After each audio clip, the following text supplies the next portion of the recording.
Hi, this is Sissy Lappin of Simple and Sold. And this video is about the home inspection. The video is to help you understand what a home inspection is and what it is not. First of all, how do you go about finding a good inspector? Well, I found the best way is to ask your friends or family for recommendation, or use social media like Facebook to find a good one. I always like to hire an inspector who is also an engineer, so that you know that they will have a good eye for the structural soundness of the home. When you're calling around, just ask if the inspector is an engineer. And you know what? You should plan on being in attendance during the inspection process. The inspection is just for you to know what you are buying. It's kind of like having a mechanic look over a used car that you're going to buy.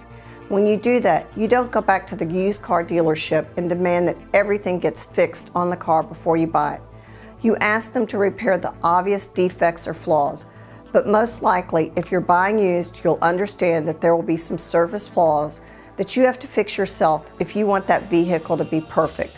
Well, it's the same way in a home inspection.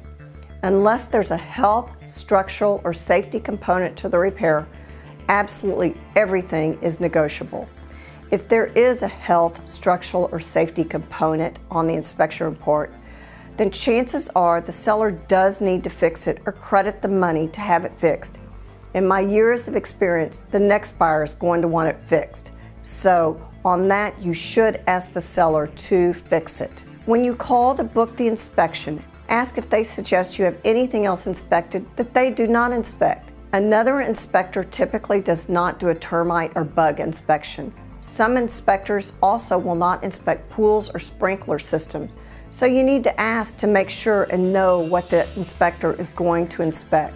You should book the inspection immediately after you put the home in escrow and make sure it is done within the option period. On Simple and Sold's website, I have a great form that I live by called Important Dates. I suggest you download this form and fill it out so you can mark on your calendar these important dates. You'll also want to allow a few extra days during the option period so that you can submit your repairs to the seller and negotiate them. What is an inspection? First, you need to know what an inspection report is and what it is not. It is a report based on a subjective visual analysis of whether the components of the home are functioning properly. What it is not is a crystal ball for the future. A good inspector will point out anything that he thinks might need replacement or repair now or in the near future. But again, inspectors are not genies and you can't expect them to know or predict the future.